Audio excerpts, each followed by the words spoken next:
You're gambling with the lives of millions of people.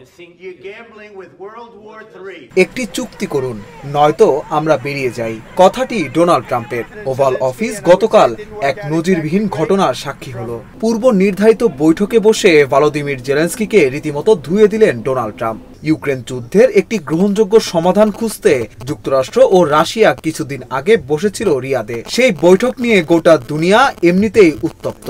এর মধ্যে বিরল খনিজ সম্পর্কিত একটি চুক্তি ইউক্রেন ও আমেরিকার মধ্যে হতে পারে বলে একটা আলাপ ছিল। যুক্তরাষ্ট্রের স্থানীয় সময় 28 ফেব্রুয়ারি এই সবকিছু মিলিয়ে ইউক্রেনের প্রেসিডেন্ট ও মার্কিন প্রেসিডেন্টের মধ্যে একটি বৈঠক অনুষ্ঠিত হয়।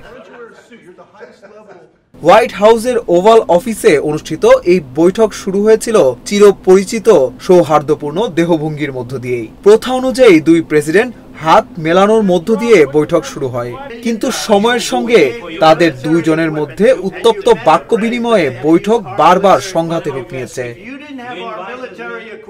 যুক্তরাষ্ট্রের সঙ্গে ইউক্রেনের খনিজ সম্পদ নিয়ে একটি চুক্তি চূড়ান্ত করা এবং তা সই করার আগে দিয়ে অনুষ্ঠিত হয় ট্রাম্প ও জেলেনস্কির এই বৈঠক। কিন্তু বৈঠকে জেলেনস্কি প্রকাশ্যেই রাশিয়ার প্রেসিডেন্ট ভ্লাদিমির পুতিনের প্রতি ট্রাম্পের নরম দৃষ্টিভঙ্গি নিয়ে তাকে চ্যালেঞ্জ করে বসেন। তিনি বলেন, ভ্লাদিমির পুতিনের সঙ্গে কোনোভাবেই আপোষ হওয়া উচিত নয়।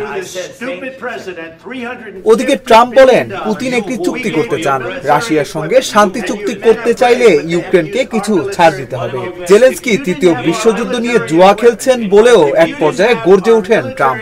আলোচনার এক পর্যায়ে ক্ষুব্ধ ট্রাম্প জেলেনস্কিকে বলেন, একটি চুক্তি করুন নইলে আমরা বেরিয়ে যাই। জেলেনস্কিকে আরো কৃতজ্ঞ হতেও বলেন তিনি। জবাবে জেলেনস্কি বলেন, আমরা নিজেদের দেশেই আছি, যুদ্ধের পুরো সময় আমরা দৃঢ়তার সাথেই আছি। আপনাদের সাহায্যের জন্য আমরা এমনকি ধন্যবাদও জানিয়েছি। এখানে থামলেও চলতো। মার্কিন ভাইস প্রেসিডেন্ট জেডি ভ্যান্স জেলেনস্কিকে অভদ্র বলেও অভিযোগ করেন। বৈঠকে ডোনাল্ড ট্রাম্প বলেন, এভাবে চললে সবকিছু অত্যন্ত কঠিন হয়ে উঠবে বলে আমার আশঙ্কা। জেলেনস্কিকে তিনি বলেন, কোটি মানুষের জীবন নিয়ে আপনি জুয়া খেলছেন, আপনি তৃতীয় বিশ্বযুদ্ধ নিয়ে জুয়া খেলছেন। আপনার কাজ এই দেশের জন্য ভীষণ অসম্মানজনক। রীতিমতো চিৎকার করছিলেন ট্রাম্প। এই পর্যায়ে জেলেনস্কি তাকে উচ্চস্বরে কথা না বলার অনুরোধ করেন। জেডি ভ্যান্সের সঙ্গেও জেলেনস্কি বাকবিতণ্ডায় জড়ান। জেডি ভ্যান্স বলেন, যুদ্ধের সমাপ্তির জন্য কূটনীতির দরকার আছে। উত্তরে জেলেনস্কি বলেন, কি ধরনের কূটনীতি? তখন ভ্যান্স জেলেনস্কিকে অভদ্র আচরণ করছেন মর্মে অভিযোগ করেন। যুদ্ধে মার্কিন সহায়তার প্রসঙ্গ টেনে ট্রাম্প বলেন, আমরা $350 বিলিয়ন সামরিক সহায়তা সহ বহু সহযোগিতা করেছি।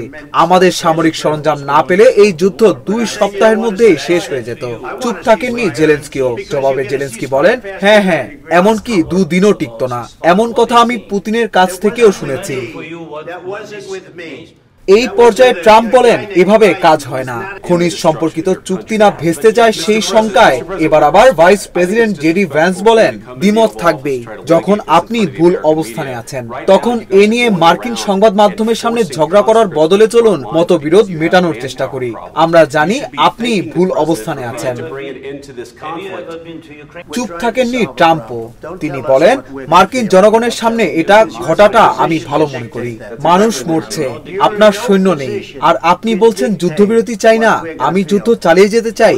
আপনার এখনই যুদ্ধবিরতির ডাক দেওয়া উচিত, যাতে বুলেট ছোড়া বন্ধ হয়, কোনো মানুষের জীবন যেন আর না যায়।